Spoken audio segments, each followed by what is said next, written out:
Salam sejahtera bagi kita semua, berjumpa lagi dengan saya di channel Penabur Benih. Saudara yang dikasih Tuhan, bagaimana kabarnya hari ini? Semoga dalam keadaan sehat dan selamat hari Minggu bagi kita semua.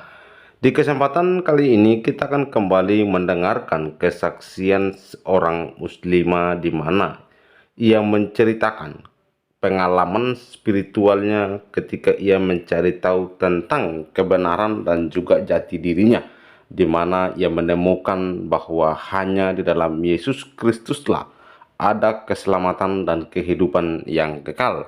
Dan saya tidak mau mati sia-sia, tetapi saya ingin mendapatkan hidup yang kekal ketika saya kembali ke pangkuan Bapa.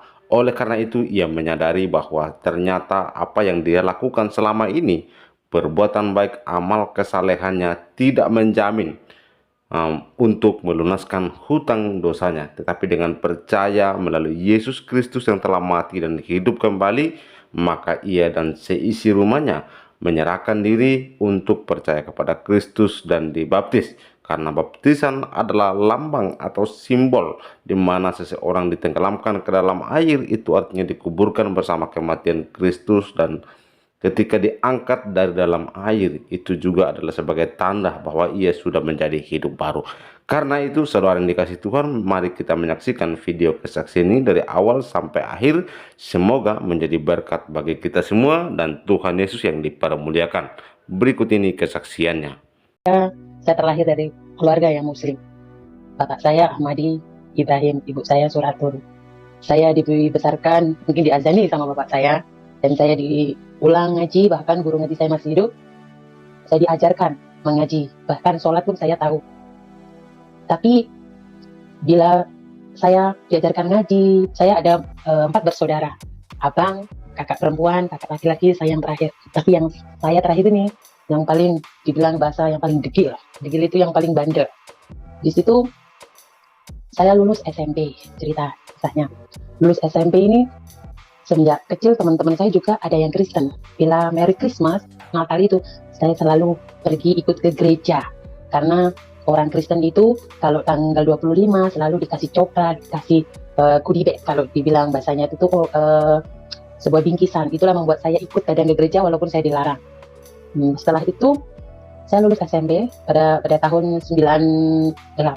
Saya masuk negeri Singapura sebagai TKW. Sebagai TKW di situ bos saya kebetulan seorang Nasrani, yaitu bule, dipanggil bule. Saya selalu curi-curi salib dia, saya pakai. Curi salib dia saya pakai. Bila hari Minggu dia ke gereja, saya ikut ke gereja. Sekedar mencari makanan free dulu, karena orang Kristen ini sebenarnya kayak enak, dikasih makan, dikasih minum. Dia orang Kristen ini enak, tidak saling mengomongkan satu sama lain. Itu yang membuat saya tertarik. Setelah dari 98, tahun 2005 saya pulang ke Indonesia. Sampai lupa saya dengan kampung halaman saya di situ sebenarnya udah dijamah sama Tuhan Yesus, tapi saya tidak menyadari. Pulang, kebetulan bapak saya itu seorang tokoh masyarakat yang pembangun panitia masjid, yang membangun masjid tidak jauh dari masjid rumah saya ini. Karena sebenarnya saya takut dengan bapak saya. Saya sering pakai salib, saya sembunyikan. Pulang pun saya bawa salib sebenarnya, tapi saya sembunyikan. Bila saya pulang ke Singapura, saya pakai kembali. Setelah itu, teman-teman saya itu orang NTT, bilang orang Kupang itu kan banyak Kristen. Selalu ngajak saya ke gereja, pindah ke lain gereja, pindah ke lain gereja. Saya ikuti itu. Mungkin Tuhan itu menjamah saya secara pelan-pelan. Setelah itu, saya kenal lah. Jadi orang nggak bener. Saya banyak dosa. Saya akui, saya penjual obat aborsi. Saya merekod menjadi agent TKW waktu di Singapura. Itu saya alami dengan sukses drastis. Saya alami dari sebelum ada online sekarang, saya sudah mendirikan online sendiri. Dan puji Tuhan waktu itu saya mengklaim sebuah kesuksesan saya bisa beli mobil di Batam, beli rumah. Di situ saya makin dibilang melambung kesuksesan saya. Setelah itu saya, maaf kata, saya memakai barang terlarang di situ yang dibilang narkoba. Bahkan saya menjualnya. Di situ terobosan itu sangat kuat. Pokoknya saya melakukan banyak dosa mungkin yang tak bisa diampuni oleh Tuhan. Bahkan semua yang hamil itu membeli obat aborsi itu dari saya. Bahkan sampai 3 kali orang itu mengaborsi. Jadi sebenarnya itu yang dosa bukan dia, tapi saya. Tapi saya tidak hiraukan. Dan pada tahun 2015 ini, saya lagi melambung-melambungnya antara saya jatuh cinta dengan suami yang kedua. Suami pertama itu saya dinikahkan juga muslim, mempunyai anak, sekarang udah umur 10 tahun. Nah, saya dinikahkan muslim itu saya macam tidak melakukan sholat, tidak mengikuti ajarannya, tapi saya asyik dengan dunia saya, cari duit, saya kasih duit dengan laki saya tidak peduli ibadah, itu tidak peduli, macam sholatnya orang muslim, saya tidak peduli itu semua. Saya mengabaikan. Nah, tapi saya asik dengan orang Kristen tuh enak gitu loh. Mau ke gereja bajunya cantik-cantik, pakai seksi pun boleh. Misalnya maaf kata pada yang kita masih kotor dan halangan atau datang bulan, kita pun berdoa karena Tuhan Yesus berfirman, banyak mengatakan anak-anak, Tuhan tidak melihat bersih kotornya tubuhmu, Tuhan itu melihat hatimu. Tuh. Kok kenapa orang macam datang bulan ini tidak boleh ibadah bagi keyakinan saya yang dulu, kok yang ini enak asik gitu. Dulu saya tidak diperbolehkan makan bab 1, saya ikut kawan, ternyata enak, ternyata jadi orang Kristen ini enak ya, apa-apa boleh, saya bilang gitu dalam hati. Pas tahun 2015 saya diuji yang begitu dahsyatnya, bapak saya meninggal, dapat musibah bahwa dia tertimpa bangunan di bagian kepala, meninggal seketika. Pada waktu itu saya dari Singapura, saya cuti 10 hari dalam pinjar bapak saya yang menuju 4 hari. Saya pulang setelah bapak saya meninggal, saya ke kuburan, saya tidak bisa baca surat Yasin, itu tidak bisa. Saya justru berpura-pura mengikuti bacaan itu. Kalau orang baca belakangnya saya ikuti, nggak tahu artinya, saya cuma nana ikutin aja, nggak masuk dalam hati saya. Setelah itu sebenarnya saya membawa salib pulang itu, waktu bapak saya meninggal saya sembunyikan itu, sampai sekarang pun ada salib itu, saya sembunyikan di dalam dompet, tidak seorang pun tahu. Lepas itu 10 hari saya pergilah ke Singapura, saya galau, saya macam terombang-ambing, bahwa keluarga saya itu menanyakan kabar saya itu hanya gimana kirimanmu, kapan kamu kirim, bukan menanyakan kamu sehat enggak. Itu membuat saya feeling lonely. Saya tidak punya bapak, dan saya pernah kehilangan anak angkat saya di tahun 2014 juga, yang saya ambil dari mantan TKW yang ambil dari Taiwan, itu tahun 2014, dan tahun 2015 sampai musibah. Saya bilang, kenapa orang-orang yang saya sayang selalu kau ambil, Allah? Saya bilang gitu, kenapa? Apa salah saya? Aku bilang gitu. Saya juga sholat, tapi saya nggak fokus, nggak kusuk ibarat. Lepas itu minggu pertama ada seorang anak Kupang namanya Inamina, ya Kris, tapi saya dari dulu memang melambangkan nama saya itu Kristina. Saya mengaku pada semua orang bahwa sebenarnya saya masih muslim, mengaku semua orang bahwa saya ini Kristen, bukan muslim. Itu saya mau orang tahu saya itu Kristen, bukan muslim. Itu saya sudah bertahun-tahun sebenarnya memakai nama Kristen. Lepas itu di gereja pertama teman saya menulis sebuah surat bahwa dia bapaknya habis meninggal. Saya didoakan dengan lagu yang saya ingat, dia itu Kusembah. Dalam Kusembah itu berlinanglah air mata saya dan sejuk hati saya. Aduh, saya bilang kok saya nangis ya? Saya bilang gitu sama Inamnya. Sepertinya kayak datang seorang bapak itu mendekap saya. Lepas itu saya pulang. Pulangnya di malam yang kedua, tak salah malam itu adalah malam, kebetulan di malam Selasa juga, saya berdebat pada Allah saya. Saya bilang, Allah, aku sholat, aku ikut puasa, aku ikut sedekah, bilang gitu. Kenapa kau ambil semuanya milikku, bilang gitu. Dan saya menentang dua agama. Jika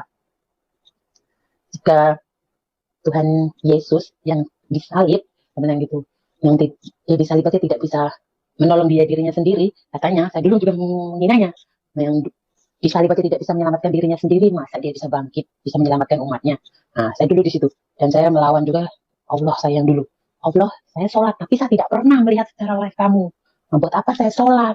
Kalau saya tidak pernah melihatmu, kamu tidak bisa menyelamatkanku. Nah, dua agama ini saya tantang.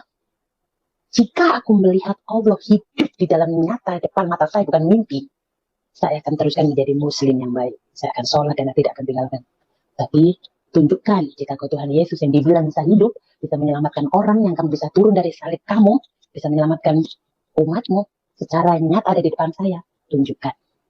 Pada malam itu rumah bos saya unduh seperti HDB. Setelah saya mengucap itu semua, jendela itu saya buka separuh, dia kan kayak tutup berdua gini, saya buka separuh. Saya duduk sambil bersih, lutut saya itu saya gini kan, saya gini. Dia menoleh sana dulu sampai bimbang.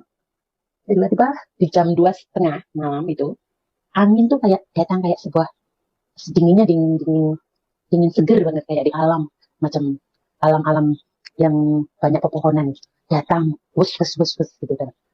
Saya bilang kenapa? Ah, kayak mau hujan, tapi tidak hujan. Tiba-tiba saya menoleh sambil gini itu, saya menoleh ke arah itu sebuah jendela, saya menoleh di arah sebuah jendela itu, saya melihat demi Tuhan Yesus, saya melihat bahwa roh roh Tuhan Yesus itu dia seperti seperti manusia yang mengambang. Dia kayak, kalau kita manusia kan pakai baju yang transparan itu kayak kelihatan dalaman kita, tapi dia kayak sebuah angin, tapi tapi itu ada gitu loh. Dan kayak dia mengeluarkan tangan tuh seperti ini sambil membawa sebuah selendang yang begitu putih bersih, dan malam itu dia memang memakai jubah yang sangat bersih. Kayak dia itu tuh mengalunkan selendang itu, mengalunkan selendang itu. Saya mau menjamah selendang itu, tapi dia menghilang. Ya, dia menghilang, menghilang selendang itu. Bayangin tadi. Kata pas itu, apakah ini yang dinamakan roh Tuhan Yesus? Agak-agak mirip di dalam kayak sebuah foto Tuhan Yesus itu, agak mirip memang. Oh, mungkin ini Tuhan Yesus. Dan pada malam hari itu, Pastor Yakub itu, Pastor Yakub, Yakub Surya, yang saya dikenalkan dalam minggunya itu ke gereja, saya telepon sampai 24 panggilan. Saya telepon dalam WhatsApp, ya aku ganggu. Langsung diangkat. Saya bilang, selamat malam, Pastor. Saya bilang, Kristina, ada apa? Dia bilang gitu. Saya percaya Tuhan Yesus hidup.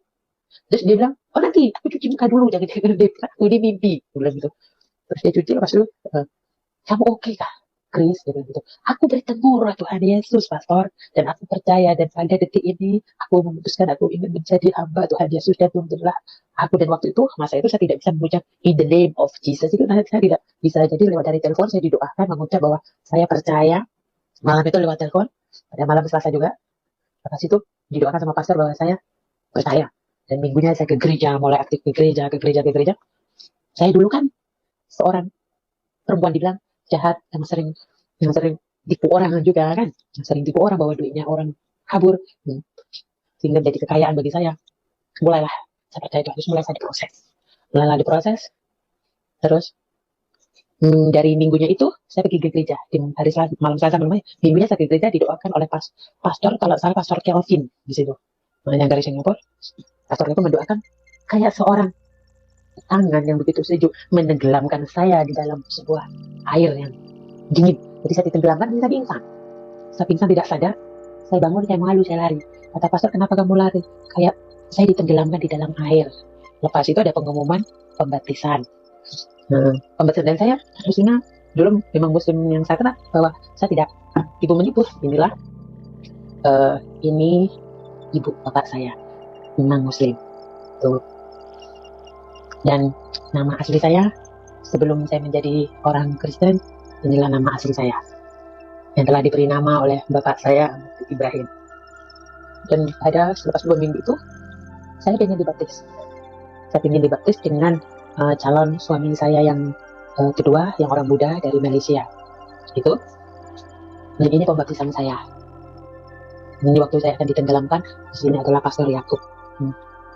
Dan ini kawan saya yang saya mendapat, kawan saya ini adalah Pastor Yakub. Ini anaknya Pastor Yakub yang di sebelahnya, dan ini kawan saya seorang muslim, dia memeluk karena percaya. Dan ini William sahabat yang selalu menjadi Esther dengan saya. Dan yang ini calon suami saya pada itu. Dan yang baju putih ini adalah saya, dan ini Bu Yeni adalah ibu pendeta. Setelah saya benar-benar percaya, memang saya dibaptis di sebuah Indonesian Family Church, di situ Indonesian Family Church AFC. Saya seorang pure of Christian, dan ini saya melambangkan dalam foto saya. Ini bukan tipu-tipu, ini saya bukan nama saya Kristina, dan ini adalah tanda tangan dari pastor ternama yang ada di Singapura, dan bersegel dari Singapura semua. Kemudian setelah itu saya menjadi seorang Kristen yang dibilang 100% pure of. Saya melakukan kejahatan lagi waktu itu. Kejahatannya apa? Suami saya nikah sama saya. Saya seorang gembala, jadi kan suami saya seorang Buddha. Anak semuanya mertua saya Buddha. Saya bilang, jika kau mencintaiku, kau harus mencintai Yesusku. Ya. Puji Tuhan, terbuka hatinya dan memeluk agama Kristen satu keluarga. Saya telah membawa 8 jiwa setelah saya menjadi hamba Tuhan Yesus ini. Saya membawa 8 jiwa. Suami saya, ibu mertua, anak 4-nya, dan sahabat saya Muslim. Puji Tuhan, sampai sekarang masih Kristen. Saya diuji dengan suami saya, yang suami saya ini sering selingkuh, sering membawa perempuan, bertangkari di depan saya. Tapi saya mengikuti kasih Tuhan. Ampunilah mereka, kasihilah mereka. Jadi bertubi-tubi saya selalu mengampuni, mengasihi, mengampuni. Pas itu saya bilang sama pastor, saya tidak kuat pastor, saya tidak kuat. Saya walaupun saya menjadi gembala tidak kuat. Akhirnya Tuhan, pastor konseling dengan saya didoakan, lepaskan jika aku tidak kuat. Saya bilang sekarang saya bukan Tuhan, saya manusia. Pas itu saya memilih haluan saya sendiri-sendiri. Suami saya dengan kehidupannya dia sendiri, saya pun sekarang menjadi single parent sendiri, tapi masih di satu ikatan pernikahan. Saya belum cerai, tapi masih ada kita berpisah. Lepas itu, dengan adanya suami saya ini, saya banyak utang. Saya utang Along, saya utang Bank Singapura. Bahkan yang saya miliki itu saya gadaikan. Akhirnya, saya tidak bisa membayar loan yang dari Singapura tadi, loan dari Along tadi. Akhirnya, saya ditangkap oleh polisi. Bahkan jahitan di kepala saya ada di sini, dan pada kaki saya kabur, lompat pagar. Dan waktu itu saya ketangkap. Dan ketangkap saya 2 hari di tahanan. Tapi dalam hati saya, Tuhan, selamatin aku. Aku percaya kau akan selamatin. Aku anakmu, I'm your daughter. Agak dikit bahasa Inggris dulu saya. Karena sering mengikuti di gereja pastor yang Kristen selalu berceramah. I'm your daughter, please help me. Bilang gitu. Puji Tuhan, kes itu kayak seolah-olah roh Tuhan Yesus itu menutup. Padahal itu kes berat. Dibilang, saya dituduh, saya akan membunuh lah. Padahal saya tidak membunuh. Pokoknya bank semuanya orang yang akan membunuh saya, bahkan saya akan di pistol, bahkan saya cuma kuasa Tuhan Yesus, tolong saya akan jadi orang baik. Akhirnya 2 hari kes itu tertutup. Kes itu tertutup, saya nyelamatin saya. Ayo Kristina pulang. Puji Tuhan, saya bilang macam sebuah mujizat yang tak disangka. Saya pulang dibawa ke Malaysia, di GB, saya disembunyikan. Kata Tokis ini sudah selesai, saya disembunyikan selama kurang lebih 28 hari di GB. Lepas itu saya disuruh pulang. Dengan agent saya ini, pulanglah. Pada masa itu saya tidak tahu haluan. Saya pulang ke Batam karena saya punya buka usaha sama teman saya spa dan salon di Batam. Mulailah saya menjadi orang nggak benar lagi. Saya kenal pergaulan bebas lagi. Saya minum, saya main sabu-sabu lagi, main narkoba lagi. Tapi Tuhan ini memproses saya ini begitu kuat yang terakhir ini. Memproses saya, maaf kata, memakai barang ini yang yang dibilang blue ice dengan takaran 1G02 itu yang paling tinggi. Dan saya katakan dengan perjanjian hidup saya bahwa teman-teman saya tadi berkhianat. Kalau mempunyai sahabat yang saling memakai barang ini, dia akan jadi pengkhianat. Bahkan dia akan membunuh saya, mengeroyok saya, merendahkan saya, harga saya habis semuanya karena dia sudah nggak berpihak sama saya, berpihak dengan yang lain.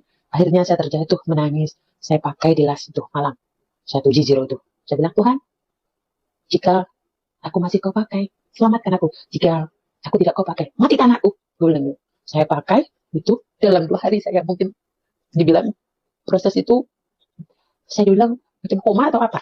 Tak sadarkan diri 2 hari. Bila saya membuka mata, saya di bilik sendiri. Saya melihat kayak terang di dunia itu. Saya bilang, terima kasih Tuhan. Kau telah nyelamatin aku. Saya menggigil semacam gak punya darah. Kau telah nyelamatin aku. Tuhan berulang kali kau selamatin aku. Kawan-kawanku semua ini pada pergi meninggalkan saya. Setelah itu, aku tidak punya apa-apa, 1 sen pun. Bahkan teman yang dulu ku tolong dari segi uang, yang kasih uang, yang kasih barang-barang itu semua, tidak berpilihan aku lagi. Kamu siapa? Katanya. Saya coba berdoa. Dulu aku melupakan Tuhan Yesus untuk sementara. Bahkan anak pelintang ini yang akan menggoyahkan keimananku yang kedua. Karena bapak dan ibu saya dari dulu masih di dalam mimpi pun, bapak selalu mimpi, dia ingin kayak mengajak aku kembali ke agamanya dulu, keyakinannya dulu yang Muslim. Saya hampir masuk Muslim lagi di waktu itu. Saya tinggalkan ibadah saya juga. Saya tinggalkan ibadah saya untuk sementara. Saya ikuti pengajian juga. Saya bilang, mungkin sebelum saya menandakan tattoo ini, maaf kata ini tattoo adalah Tuhan Yesus, saya ikut ibadah. Sebelum saya menandakan ini, saya ikut ngaji, saya ikut acara-acara. Saya lupa, saya dilupakan. Pas itu Tuhan Yesus merangkul kembali. Kemarilah wahai dombaku, mungkin Wahai dombaku kemarilah. Lepas itu saya di lembah hitam. Laki-laki ini hanya menginginkan harta saya, menginginkan duit saya. Jadi saya bilang, Tuhan selamatkan aku, dan Tuhan selamatkan aku lagi. Gitu. Lepas itu habislah ceritanya, aku tidak punya satu single sen.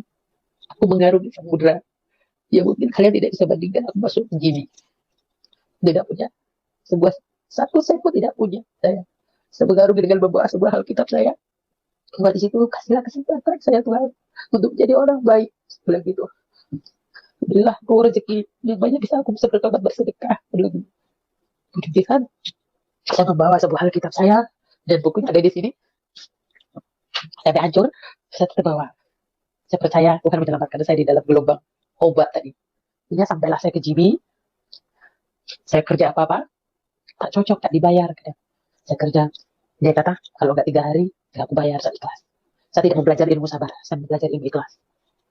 Lepas itu saya hanya berdoa, saya tidak kerja, tapi Tuhan memberi saya uang. Kan aneh di situ. Saya tidak kerja, ada orang memelihara saya, itu orang tua. Saya tidak kerja, saya hanya kerjanya berdoa. Buku saya ini sahabat, rusak ceritanya. Saya pokoknya, Tuhan, selamatkan aku, pakailah cawan ini menaikkan kerja, bukan kerjaku yang jadi. Proses lagi, saya dikasih pekerjaan di sebuah spa karena saya bisa ngurut. Setelah saya urut, saya berdoa lagi Tuhan, dan menyambut kelas tahun yang lepas, berilah aku rezeki yang berlimpah, aku akan menyambut hari kemenangan. Dan puji Tuhan, customer itu aku dapat banyak. Dan maaf kata, saya tidak pasang ini togel ya. Saya mengasih nomor itu pada seseorang, dan itu sampai first podium, first track. Jadi saya dikasih duit, saya buat sedekah makan-makan dengan orang-orang.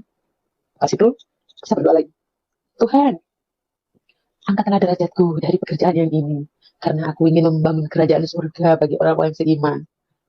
Dengan waktu Desember, Februari, saya diangkat oleh itu habis tanah kandar perkebukan yang saya sampai sekarang. Si orang bilang kaya, yang saya sampai sekarang, saya rasa sakit saya, rasa kehilangan harta saya, yang saya dulu kehilangan, semua dikembalikan oleh Tuhan. Kalau saya petang habis mandi, saya takut. Saya langsung silent HP saya ibadah. Di dalam nama doa saya, Tuhan Yesus Juru Selamatku, terima kasih atas proses yang kau berikan padaku. Terima kasih atas penopanganmu. Aku kuat karena salibmu. Aku menang karena salibmu, Tuhan. Dan puji Tuhan, saya berhenti memakai narkoba. Saya berhenti minum. Sampai badan saya sekarang kemudian pada saya tidak kemur. Puji Tuhan. Tuhan bukan karena selendang dunia yang diberikan pada saya. Saya lupa menceritakan. Tahun 2010 pun saya dapat kemalangan dari Sriwijaya. Tahun 2010 ada Sriwijaya penerbangan dari Lampung ke Batam, itu pun saya di pesawat itu juga bisa diselamatkan oleh Tuhan juga. Dan anehnya, semenjak saya menjadi orang Kristen, super Holy Spirit natural ini saya miliki. Yang dibilang saya mempunyai power of God. Bila kadang yang dibilang mungkin saya ini kurang waras atau mungkin orang saya gila, tapi orang ini percaya. Kadang dia sakit, datang ke tempat saya, karena ada hantu lah atau apa, datang ke tempat saya, tolong usir hantu ini, katanya ada yang dari sini tidak perlu disebutkan. Saya hanya bilang in the name of Jesus, dengan nama Tuhan Yesus, ulang gitu di dalam hati saya. Saya doanya cuma gitu aja sebenarnya, tapi anak-anak orang ini yang minta sama saya, nganggapnya aku punya ilmu lah dari sono dari sini lah, cuma itu aja ilmunya.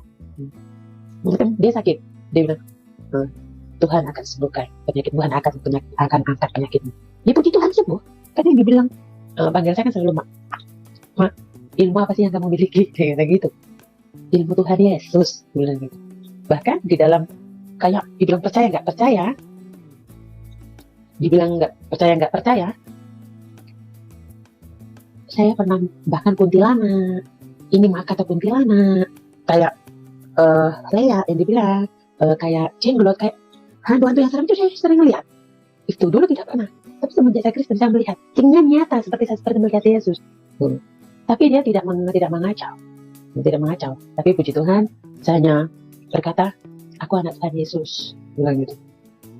Berkata orang-orang, itu rezeki kamu. Bilang gitu. Puji Tuhan, saya selalu bersuka cita. Walaupun saya direndahkan, walaupun saya dihina, saya selalu, Tuhan ampuni orang-orang yang menzolimiku.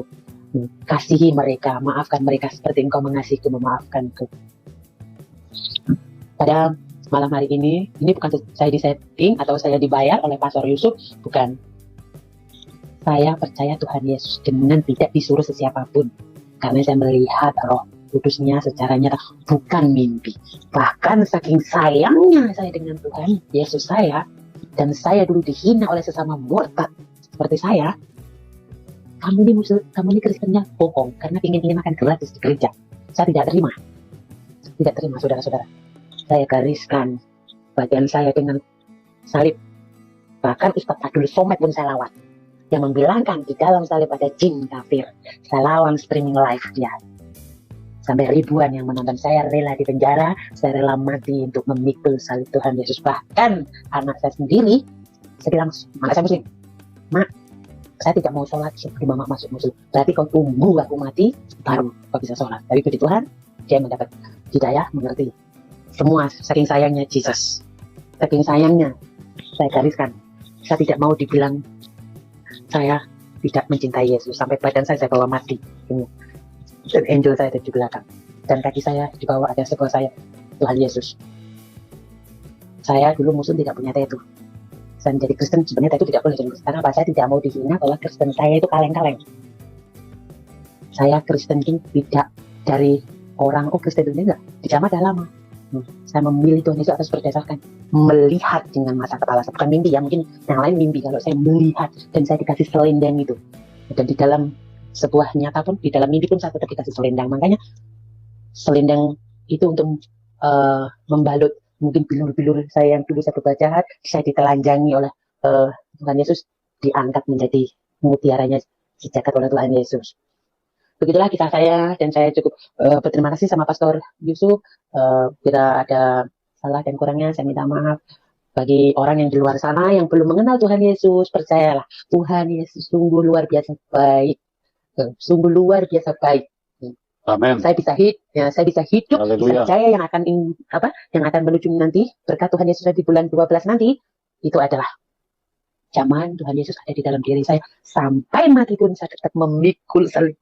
Saya rela di penjara, saya rela dibunuh, dan saya rela mati untuk Tuhan Yesus. Puji Tuhan, haleluya, amin. Semoga kalian diberkati. Saya kembalikan ke Pastor Yesus.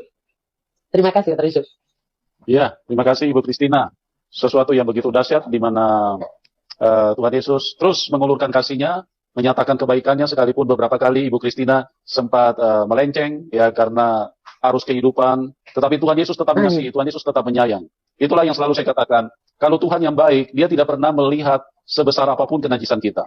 Tapi kasih-Nya jauh lebih besar daripada kenajisan kita. Kasih-Nya jauh lebih besar daripada pemberontakan kita. Dan kasih-Nya jauh lebih besar daripada semua tabiat buruk, tabiat jahat yang ada di dalam hidup manusia. Karena Tuhan Yesus datang merangkul dan ingin menyelamatkan semua manusia.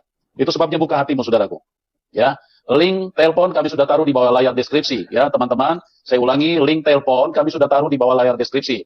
Silakan Anda masuk di situ, di link itu, link tersebut kami taruh di bawah layar deskripsi ya. Kalau misalnya Anda belum terlalu paham, mungkin bisa minta bantu keluarga atau siapapun yang tahu caranya untuk masuk ke dalam streaming ya, supaya semua kami bisa beri kesempatan. Dan pada malam hari ini, sebelum kita masuk di dalam ruang diskusi, saya minta kepada Ibu Christina untuk tolong diperjelas dulu bagaimana sampai Ibu Christina dikasih selendang, terus kemudian dibalut ke dalam tubuh, ke dalam badan Ibu ya. Ibu bisa cerita secara lengkap supaya menjadi jelas bagi semua teman-teman. Ya, itu pada kondisi mana? Ibu lagi tidak mengenakan pakaian. Ibu bisa cerita secara pada lengkap. malam hari itu saya macam dijamah, dikasih selendang, tapi saya belum bisa menggenggam selendang itu, kan Pastor? Saya belum bisa menggenggam selendang itu, dia menghilang. Tapi dia hadir di dalam mimpi saya kembali. Situ, hadir di dalam sebuah mimpi kembali. Ya, di situ sebuah lautan yang luas, batu karang itu tuh di pinggir tepi pantai itu yang sangat tajam. Tapi saya telanjang. Dalam batin saya, malu aku ini telanjang. Tapi di dalam kayak sunset, ini dibilang kayak sunset, ini puji Tuhan, kayak sebuah salib itu yang begitu besar kayunya. Bila saya lihat kayak Tuhan Yesus, tapi saya kelihatan punggungnya. Dia memakai sebuah jubah putih, tapi selendang itu ditinggalkan di batu sampai mengenai dasar, kayak ditinggalkan di batu itu tuh kayak panjang gitu. Saya ambil selendang itu, saya tutupi dengan badan saya, dan di situ saya terbangun dari mimpi itu bahwa itulah Tuhan Yesus. Tuhan Yesus menyelamatkan, Tuhan Yesus menghapus dosa-dosa saya yang jahat dulu, yang ibaratnya saya telah menolong orang aborsi, saya telah menolong orang-orang yang berbuat jahat. Maka dosa mengaborsi kan tidak diampuni, Pastor. Saya orang penjual ya, bahkan yang satu orang sampai mengaborsi 3 kali di situ. Saya jual dengan harga mahal USG. Itu bukan 1-2 orang, customer banyak. Dan saya ini peminum, penjudi, bahkan saya penjual pada harap pemakai. Mungkin Tuhan ingin menelanjangi saya dari dosa-dosa saya dulu. Itu masuk dari seledak itu. Demikian video kesaksian yang kita sudah dengarkan secara bersama-sama. Kesaksian ini yang sangat luar biasa sekali, di mana ia menyampaikan pengalaman spiritualnya bersama dengan Kristus, dan ia mengalami perubahan yang luar biasa. Orang yang sakit disembuhkan melalui kuasa darah Tuhan kita, Yesus Kristus. Makanya jangan sampai terlambat ketika kita percaya kepadanya, karena dia adalah Allah yang berkuasa baik di bumi maupun di sorga. Dan dia juga adalah Allah yang tidak bisa dibatasi oleh ruang dan waktu, apalagi dibatasi oleh manusia. Apa yang Tuhan pikirkan tidak sama dengan apa yang manusia pikirkan. Karena itu saudara yang dikasih Tuhan, ia selalu menyatakan dirinya. Itu bukti kasih Allah, bahwa ia adalah Allah yang hidup, Allah yang selalu menyatakan kemuliaannya bagi orang yang mau percaya dengan sungguh-sungguh dan takut akan Dia. Lukas pasal 18 ayat 15 sampai 17 mengatakan demikian. Lembaga Alkitab Indonesia memberikan satu judul, Yesus memberkati anak-anak. Maka datanglah orang-orang membawa anak-anaknya yang kecil kepada Yesus, supaya ia menjamah mereka. Melihat itu, murid-muridnya memarahi orang-orang itu. Tetapi Yesus memanggil mereka dan berkata, biarkanlah anak-anak itu datang kepadaku, dan janganlah kamu menghalang-halangi mereka. Sebab orang-orang yang seperti itulah yang empunya kerajaan Allah. Aku berkata kepadamu, sesungguhnya barang siapa tidak menyambut kerajaan Allah seperti seorang anak kecil, ia tidak akan masuk ke dalamnya. Demikian firman Tuhan, saudara yang dikasih Tuhan. Sebenarnya yang menjadi pertanyaan kita dan menjadi topik dalam perenungan firman Tuhan ini adalah, ada apa dengan anak kecil? Seorang ibu menggendong anak kecil naik bis pulang ke rumah. Ketika kernet menghitung penumpang, ia berkata, anaknya dipangku saja ya bu, bebas tiket. Umumnya anak kecil sering dianggap lemah, belum mengerti apa-apa, masih bergantung pada orang tua, belum dianggap penting dalam lingkungan sosial, bahkan kehadirannya tidak dihitung. Ketika orang-orang membawa anak-anak kecil kepada Tuhan Yesus, murid-muridnya memarahi orang-orang itu. Alasannya, Yesus sudah lelah karena sepanjang hari berjalan dan mengajar tentang kerajaan Allah. Sedangkan anak-anak itu berjumlah belumlah mengerti tentang pengajaran Yesus. Biarlah nanti orang dewasa yang mengajarkannya kepada anak-anak mereka masing-masing. Tidak harus Yesus yang turun tangan mengajarkan anak-anak kecil. Sekarang jangan halangi Yesus dalam perjalanannya. Melihat perbuatan murid-muridnya itu, Yesus memanggil orang-orang yang membawa anak-anak itu dan berkata, biarkanlah anak-anak itu datang kepadaku, dan jangan halang-halangi mereka. Sebab orang-orang seperti inilah yang memiliki kerajaan Allah. Sepertinya Yesus tidak mengindahkan perbuatan murid-muridnya. Dia mengajar dengan menyuruh orang-orang itu membawa anak-anak kepadanya. Lalu Yesus berkata kepada murid-muridnya, siapa saja yang tidak menyambut kerajaan Allah seperti seorang anak kecil, ia tidak akan masuk ke dalamnya. Bagi Yesus, anak-anak itu sangat berharga, bukan penghalang untuk menyatakan kerajaan Allah.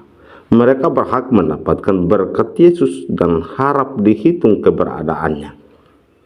Ada dua anggapan orang dewasa terhadap anak-anak, menganggap penting dan menganggap tidak penting.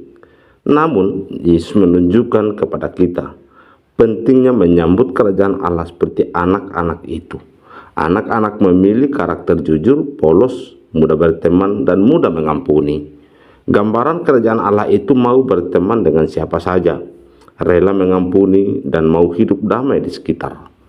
Kita pun dapat meneladani orang-orang yang membawa anak-anak kepada Yesus.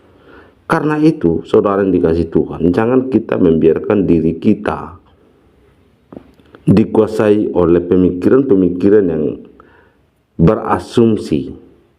Tetapi di sini Tuhan Yesus menyatakan bahwa biarkan anak-anak kecil itu datang kepadaku.